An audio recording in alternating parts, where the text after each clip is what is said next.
So let's inhale, arms out, palms up. And then inhale a little higher and a little more. Take in a little more. And one more time, inhale a little higher and a little more. Notice how your capacity is greater than you thought. And then hands together down through center on your exhale. So again, inhale, arms out. Pause. Then inhale more without breathing out. Arms a little higher. And then inhale more without breathing out. Notice how you're creating more space. And then exhale down through center. And do that one more time. So your capacity is more vast than you realize. Reach up higher. Maybe it makes you yawn. Maybe it doesn't. It's fine. And down through center. Let's twist one way and look all the way around as you twist.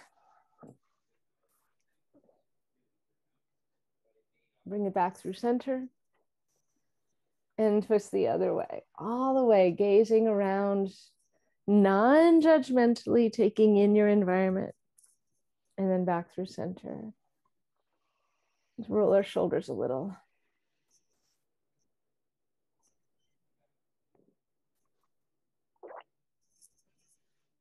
And then take just one hand, choose a hand and bring it across the base of your skull.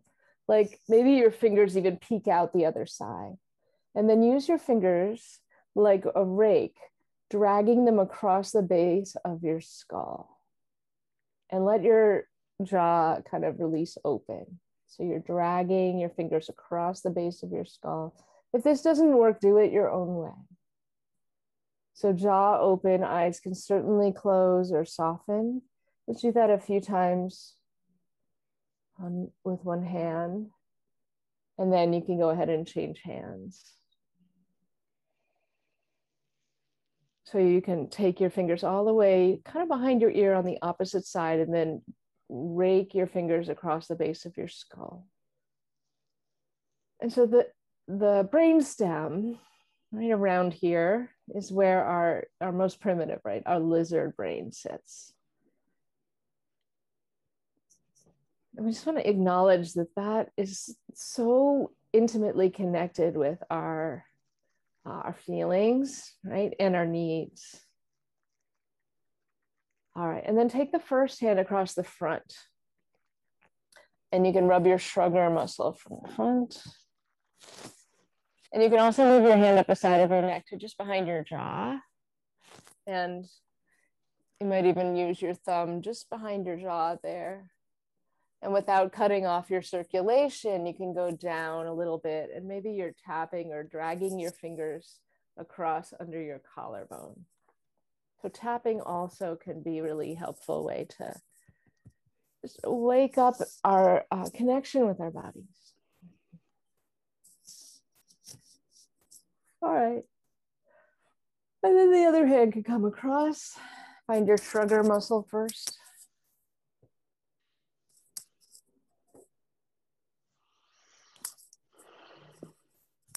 And then you might move up to the side of your neck. Little squeeze, and then maybe use fingers behind your jaw.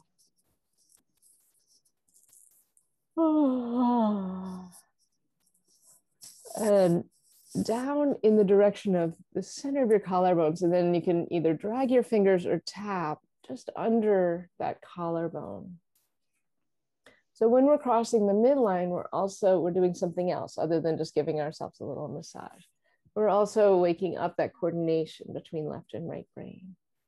So now take both your hands to your upper shoulder. So you're crossing the midline and swipe your hands down your arms and just do that a few times, like soothing yourself. And this is said to help let the yawns happen. This is actually said to really help our nervous systems to settle. So this might be something you do if you're really having those scattered or overwhelmed feelings to settle. And I've been using this a lot recently myself to help my nervous system settle. All right, and then let your hands rest and rock your pelvis a little bit. So you're tipping and tilting. And if you'd rather stand and do this, you can do a standing cat and cow, that's fine. But really have this start from your pelvis, like your tailbones going back and forward. And you can link it with breath if you want to. And as you're doing this, keep the movement going. Let it move higher up your spine, up between your shoulder blades, but start it from your tailbone. And as you do this, I'm going to read you guys something from Pema Chödrön. So keep the movement going, exaggerate it as much as you want. This is about a practice called sharing the heart, which is an interconnectedness practice, an awareness that we all need each other, right? And we're all connected.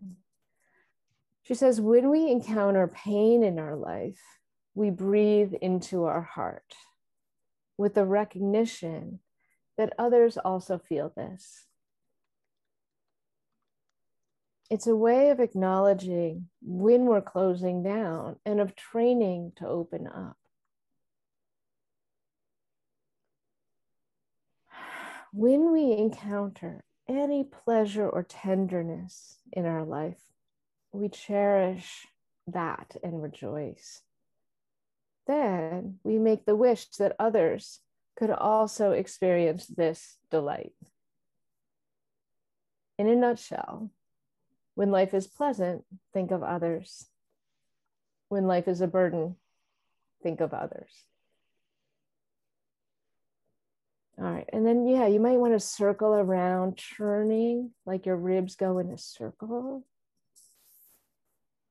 As you breathe, just let that sink in. Go the other direction.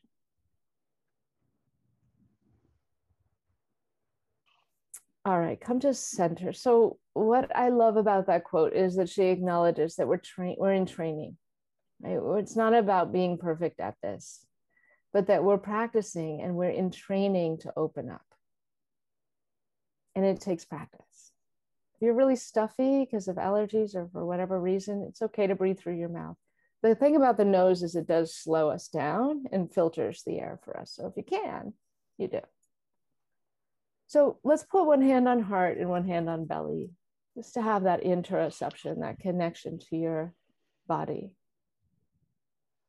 We're going to take a breath in for a count of 5. And if that feels like a burden, then go at your own pace. And a breath out for a count of 5, never forcing.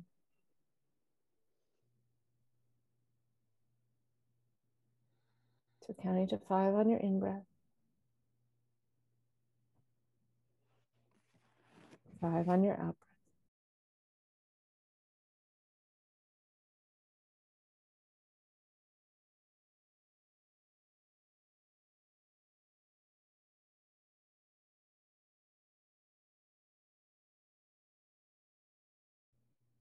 And I'll invite you to find a 1 beat pause at the top of your inhale, not at the bottom, just at the top of your inhale. And then begin your exhale.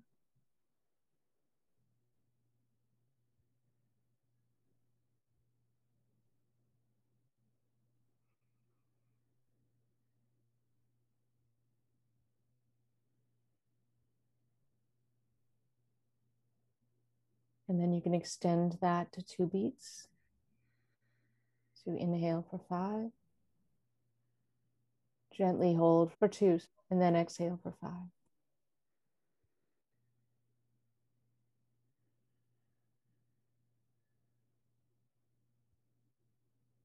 And if it feels okay to hold longer, do. If it triggers anxiety to hold your breath in, don't. Just drop that part and just focus on the inhale and the exhale.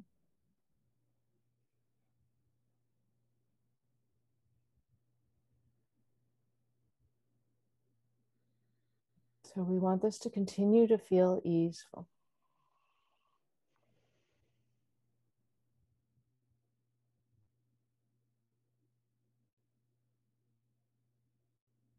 And the next thing will be to add a little length to your exhale.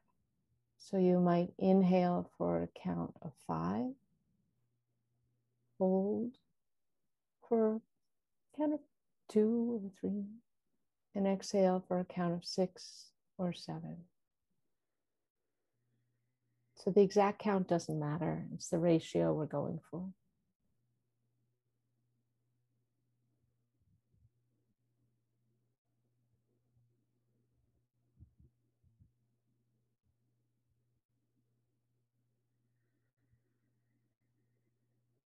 And if you find yourself kind of gasping as you begin the exhale, don't hold as long so it can feel smooth.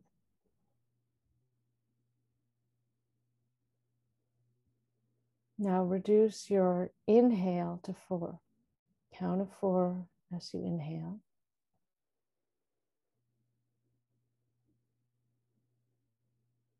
Try holding for 4 without strain, without stress, and then exhaling for 6.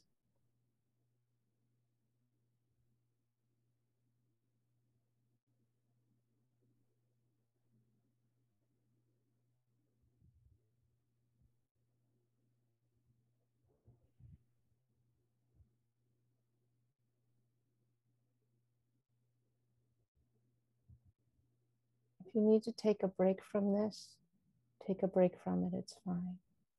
If you feel like you can continue, we'll try inhaling for 4, suspending your breath with calm for 7, and exhaling for 8.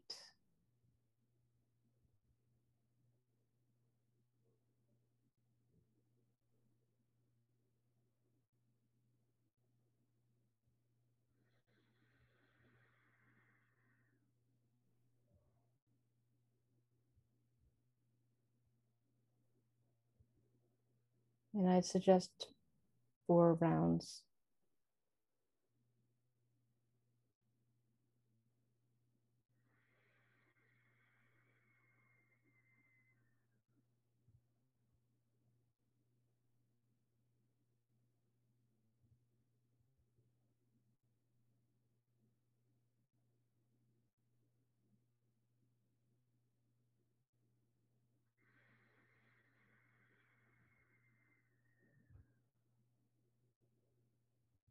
Or if you're still going one final round, you can always return to a natural breath at any time.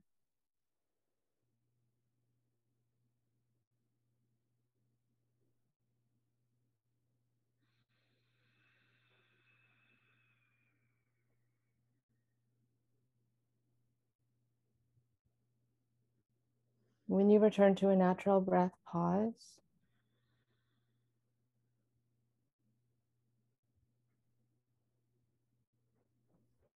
Everything is okay, even if it's not great.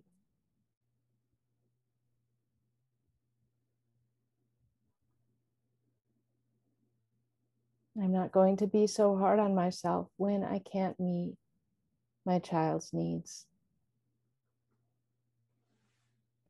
I know what I'm doing. I am enough.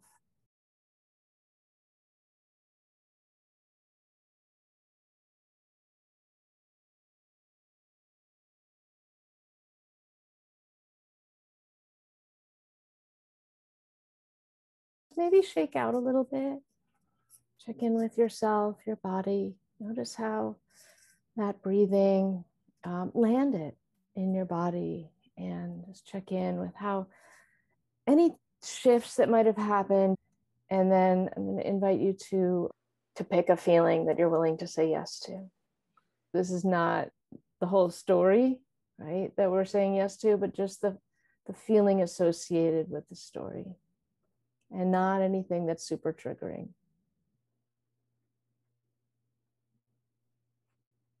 And if you have something to write with, this might be a good time to grab something to write with.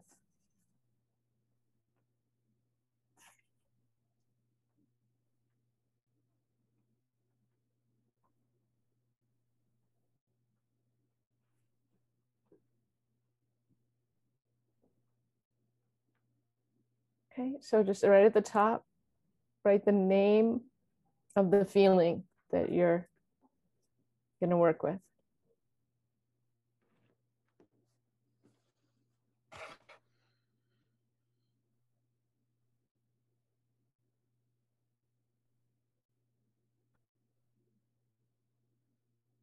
Just keep it to the, 1 or 2 words, real simple, not the whole story. Just try to identify the essence of the feeling.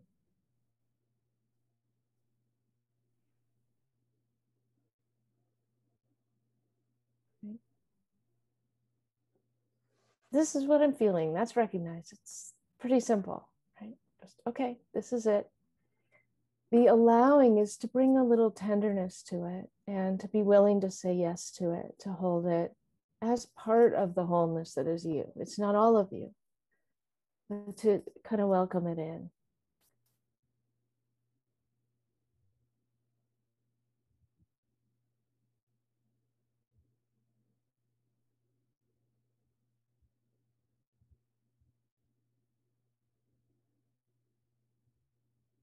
It's just that, that question of, am I willing to say yes to this feeling for now? This is not forever.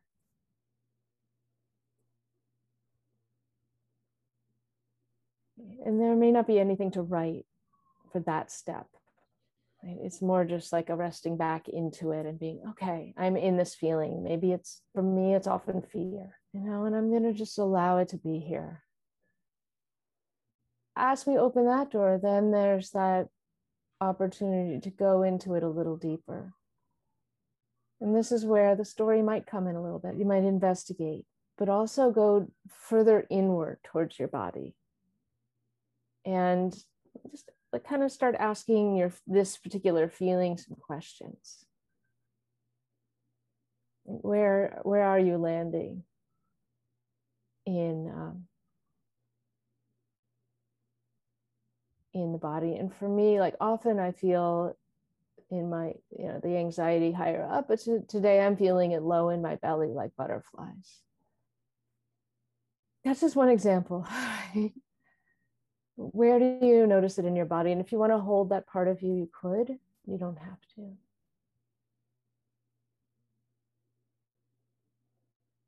It's just deepening the awareness of the feeling, how this feeling is landing with you. So if you've identified it in your body, you might also identify what the sensation is. Like, for example, butterflies, right? What is that sensation like? Sometimes for me, it feels like a clenching. But again, you use your own words.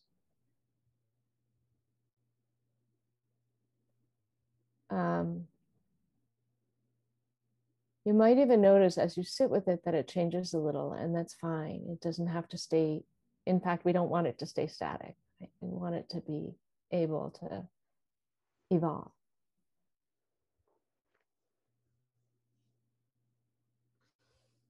So you might identify, does this feeling have a shape? The big or small? Is it kind of an amorphous blob, or is it very piercing, specific?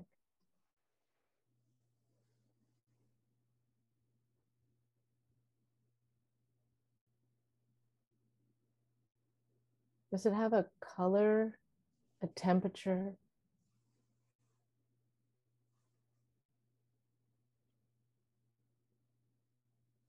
Using these questions to gain a little more clarity and to be willing to investigate more deeply, so that we're not turning away. For right now, we're turning towards and inviting a little more awareness of that feeling.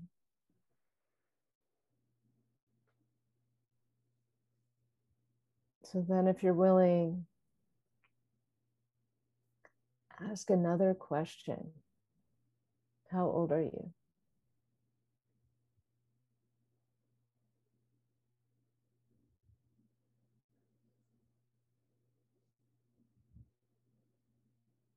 And if there's a story that comes up around it that you want to jot down, you can. You can also just be with it.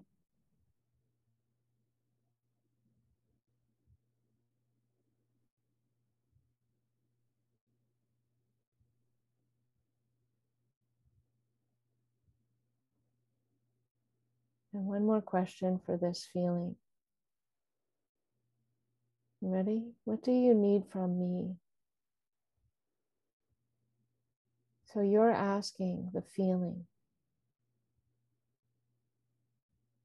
what do you need?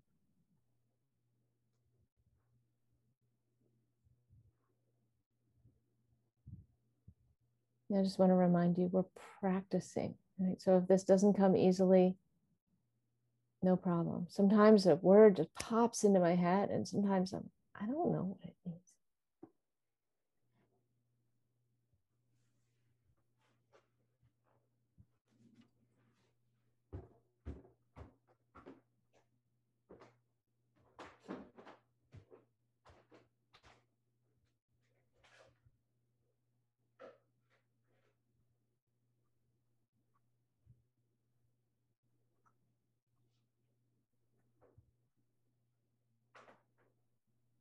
And finally, we go to not finally, we'll have one more step, but the nurture part of this is very important. So you might, again, if you don't want to put your hand where you're feeling the sensation or where you're feeling the feeling, right? You can put a hand on your heart just to connect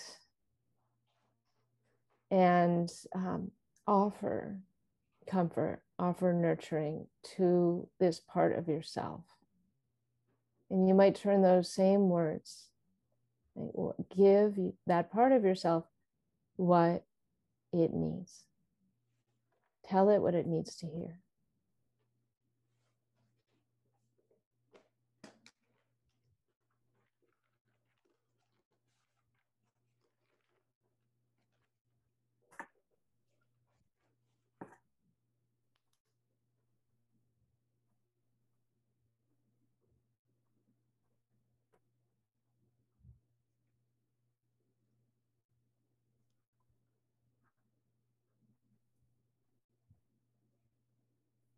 And if there's something you want to jot down, feel free to jot it down. There might be some wisdom arising.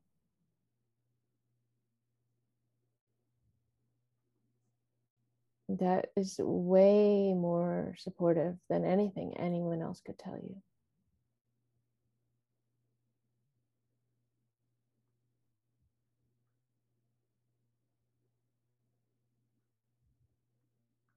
Okay, and then finally, I invite you to put down pen, put down expectations, put down everything, and even move your body so you're kind of resting back a little more sense of spaciousness. Maybe you create space in your armpits, right? And rest back and find some stillness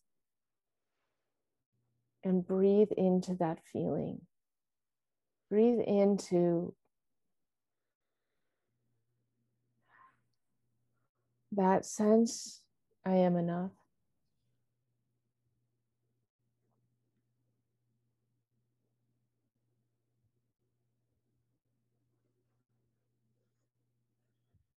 What if all really was well? What would that feel like in your body? Breathe into that.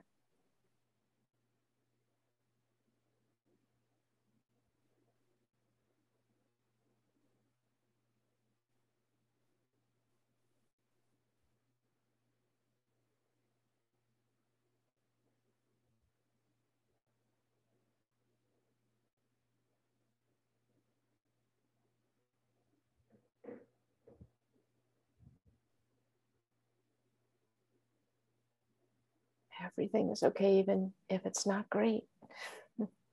You're using this moment at the end of this rain practice to saturate every cell of your body with this sense of well-being, of what it feels like to be all right with what is. And I wouldn't expect this to stay with you 24/7, right? It arises and passes.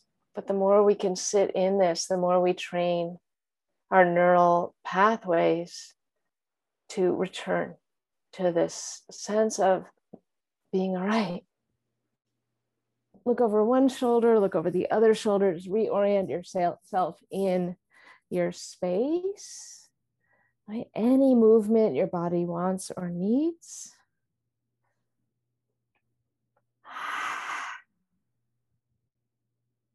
So in a real tiny little nutshell, the idea of self-compassion is 3 parts, right? It's this is temporary.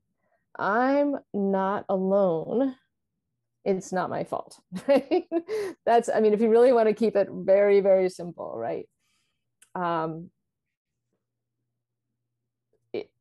Because what we tend to do is over-identify and think that something is all our fault and is always going to be that way, right? We see our 3-year-old and we think, we project that they're going to, end up like that when they're 20. So making sure we know it's a momentary thing. It has a place, a time, it's temporary. And then we isolate ourselves when we're feeling either guilt or shame or anything that's the opposite of self-compassion. We tend to think we're the only one. And I've totally been there. It definitely happens.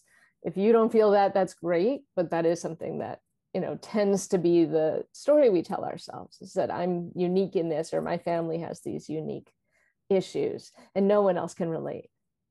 Well, someone somewhere can relate. So keeping that in mind, like, I'm not alone in this. And then finally saying something kind to yourself. And sometimes it comes from having the desire to say something kind to the other parent we can imagine is feeling this, right? So we've gone into it that way. It's just different ways to get to the same result, which is awareness and acceptance.